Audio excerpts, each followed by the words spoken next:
La primera película de Peter Pan trataba de tres hermanos que viajan al país de nunca jamás luego de conocerlo, en donde tienen muchas aventuras junto con los niños perdidos, quienes no envejecen nunca y se quedaron en las islas para siempre. Pero siempre ha existido la teoría de que en realidad Peter es una especie de ángel de la muerte, el cual se lleva a los niños que fallecieron hacia su mundo, y aunque hasta ahora solamente ha sido una teoría, en su segunda película veremos que podría llegar a ser cierto. La de Peter Pan, Regreso a Nunca Jamás, aborda temas mucho más explícitos y le da un nuevo significado. Esta comienza con Wendy, quien ahora es adulta, casada y madre de 2 hijos, y su protagonista es la hija de Wendy, y la historia tiene un tono mucho más sombrío. Esta toma lugar en Londres en medio de una guerra, en la que el padre de Jane, la protagonista, ha marchado a la guerra, y la vemos a ella, a su hermano y a su madre intentando sobrevivir en medio de una ciudad que está bastante destruida debido a los constantes ataques en aviones. A diferencia de su madre y hermano, Jane no cree en las hadas ni en cuentos de hadas, pues para ella solamente son historias para niños sin ningún significado, e intenta comportarse de forma madura. Al inicio de la película la vemos recorriendo su ciudad, la cual está completamente destruida debido a los bombardeos, y esta debe tener mucho cuidado al salir pues estuvo a punto de no llegar a su hogar.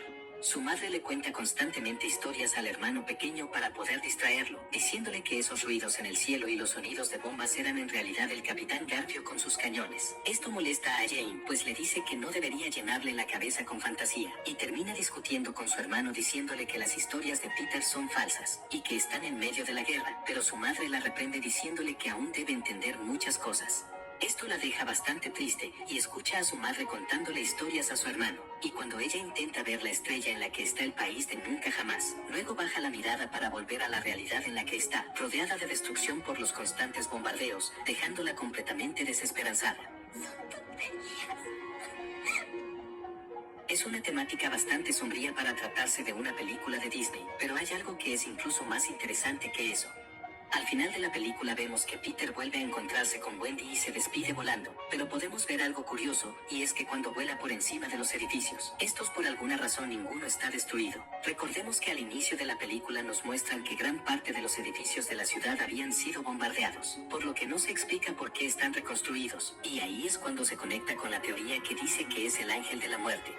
Recordemos que la madre le mentía al hermano de Jane sobre los bombardeos, diciéndole que eran los cañones del barco pirata del Capitán Garfio, lo cual es una de las cosas que le molestaba, pero esta podría ser una pista bastante importante para llegar a la verdad. Algo interesante es la forma en la que Jane fue llevada a nunca jamás, y es que ella se encontraba durmiendo y fue llevada por los piratas en su barco. Pero quizás esta simplemente sea una representación, y es que podríamos llegar a pensar que en realidad el barco se trataba de un avión bombardero, y ella simplemente imaginó el barco mientras dormía, recordando las palabras de su madre. Con esto podríamos decir que Jane y su familia en realidad murieron debido a los bombardeos de los aviones, y que su vida fue llevada por estos, volviendo su aventura en el país de nunca jamás, en un sueño antes de morir. Esto se prueba incluso más con su final, pues al inicio tenemos una escena en la que aparece un militar en la puerta de su hogar, y este le dice a Wendy que los hijos deberán alejarse de la ciudad por su protección, pero en vez de eso, al final vemos al esposo de Wendy regresando de la guerra, lo que no tiene ningún sentido. A pesar de que este simplemente podría ser un error de continuidad, podría haber un significado oculto bastante oscuro, y es que sumándole el hecho de que el daño a la ciudad debido a los bombardeos desapareció, todo esto podría llegar a indicarnos que en realidad, el padre murió en la guerra, y